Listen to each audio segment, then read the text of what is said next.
everyone, it's Lexi. In today's video I'm going to be sharing with you all the books that I ended up reading in the month of March. So if you're new to this channel, please subscribe down below and don't forget to give this video a thumbs up. So let's just go into the video. So March ended up being a very stressful month for me, I will say. I had my knee surgery at the end of February and I ended up having like 2 weeks off from school just because it corresponded with our spring break, and then my program was in Chicago for a conference, so it worked out for me. Was able to read a lot of books last month in February, but yeah, once I came back to school, it's just been very overwhelming having to deal with knee surgery, recovering from that and getting back on school. And I have a very hands-on program, so I'm on my feet a lot, so it's been a little bit stressful. So I was only able to read 3 books this month. So it wasn't as good as last month where I read 6. That's okay. I did the best I could.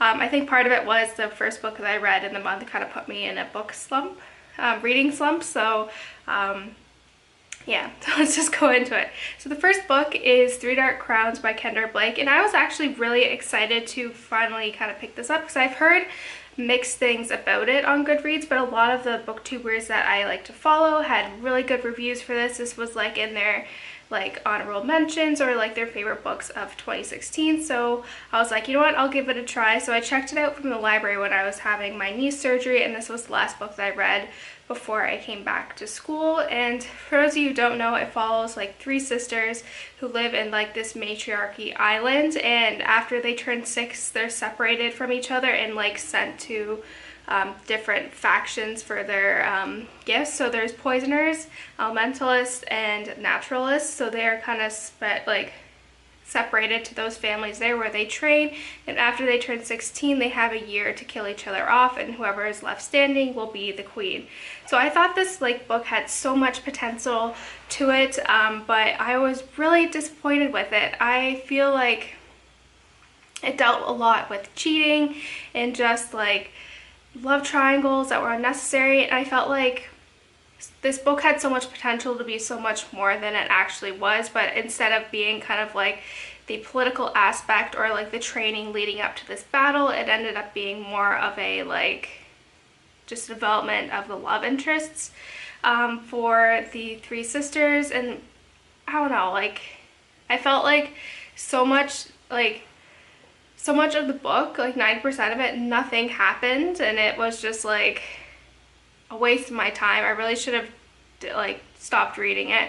I gave it a 2 out of 5 stars. If you want to see my review on Goodreads, I'll link it down below because I had a lot to say about that, so go check that out. I think it's a little sassy, but that's okay. But yeah, it really bothered me. The ending was interesting, and I feel maybe the sequel may go up to it. I'm still on the fence. I may just kind of read the synopsis at the end, the little summary, to see how the series ends. But for the most part it was not good. I had so many problems with it, the love triangle and the cheating, and it was just not good. Next, I then read The Plum Tree by Marie Wisemen, and this was the Tales and Teacups book pick of the month for the month of March. And it follows a girl named Christine who grows up in Nazi Germany during the beginning of the war, and she kind of falls in love with this guy named Isaac who ends up being Jewish. So she kind of struggles. Oops, sorry, get to my camera. But she kind of struggles with kind of living in Germany with the rules, and she kind of rebels against it in a sense because she does really love Isaac. And so I had really high hopes going. It kind of the book kind of takes off from there, and just kind of how her family struggles to survive, and all these things, and just dealing with the bombings and just Nazi culture. And I had really high expectations for this novel. I have read What She Left Behind by the same author a couple years ago, and that was one of my favorite books of, I think, maybe 2015.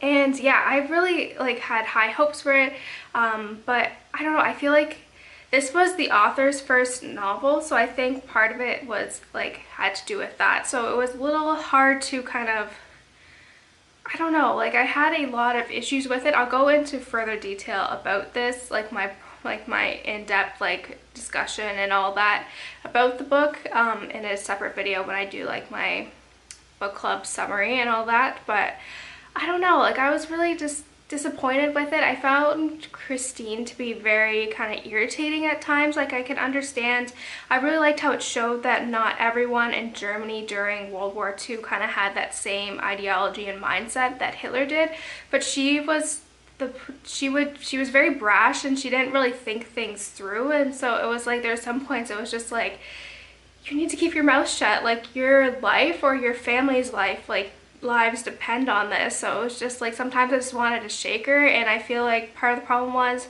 because this novel is set around like the love story between Christine and Isaac, but because it wasn't really developed that much to make it believable, it sounded like kind of like that teenage like crush, and it's all consuming. So I had a hard time actually like kind of feeling for this relationship, and just how, like, I don't know, like, it was just really problematic. And I'll go into that later. I did give it a 3 out of 5 stars. Like, the pacing was off as well, which will be another thing I'll talk about because it'll cover like 3 seasons in one paragraph. So it was, I don't know, timing was really off and all that, but I'll go into further detail. I did give it a 3 out of 5 stars because I was invested in some of the characters, and just because it's World War II, and I think like people probably had like similar experiences. So yeah. And then lastly, I was able to go home for a little kind of long weekend. I had my post-op appointment, so I came home Thursday, so I had like a 4-day weekend at home. And during that time, I read Girl Missing by Tess Gerritsen, and this was her first like transitional novel into kind of the crime, murder, mystery genre. She started out initially being a romance novelist, and then this was kind of the book that bridged her between the romance and kind of the crime. So I was really excited to pick this one up. Tess Gerritsen is probably one of my all-time favorite authors. She wrote the Vermilion Isles series, which I'm a huge fan of. I love that series, so I was really excited to pick it up, and I actually really liked it. It wasn't one of her best ones, obviously, being at the first, but I really enjoyed it. I gave it a 3.5 out of 5 stars. I thought, like, I didn't guess the ending and like all that, but I was really invested in it. It's quite short. I think it's like under 300 pages, but I was really invested in it. I finished it in like a matter of like 2 or 3 days, so I was really into it. And so yeah, it follows like a cat who is a medical examiner, and she ends up getting this Jane Doe kind of comes into the morgue, and it looked like a regular overdose, but she kind of notices that there is something like off about this, so she kind of runs a sample on like maybe like the drug. And so like a couple days later, another girl comes in with an OD kind of under similar circumstances, and she finds that maybe there has been this new drug that's been developed that's kind of targeting like druggies and all that in like the bad part of town. So she kind of crossed paths with this guy who is a very big like socialite in Boston, who kind of runs this pharmaceutical company, and he's having kind of some issues. So she thinks maybe like this drug was released, and it's very politically based as well, because like part of it is like the mayor of the town doesn't really want to bring light or kind of investigate in this, and I was really interested. I thought it was really good. It's not her best, obviously, but I couldn't guess the ending. Like, I was shocked how everything turned out, and I really enjoyed it. It was really good. So if you're kind of looking for getting into the kind of mystery, crime, like murdery novels, and I think this would be a good kind of transition book to get you introduced to this genre. So yeah, I was really pleased with this one. So that's it, guys. I hope you enjoyed this video. I know there's only like 3 books in here, and I apologize for that. It's been a rough month, I will say, but hopefully like I finished school. My last final is on the Thursday, which I think is maybe the 19th, and then I have my white lab coat ceremony on the 23rd, and then I'm done. I probably will have like a month or so off before I start clinical rotations, so I get to like mentally kind of like have like a mental health break, and then also kind of focus on my knee for a little bit, and I'll be able to do a lot more reading. So you'll see me back home next month, which is I'm so excited for. I want to be back home so bad.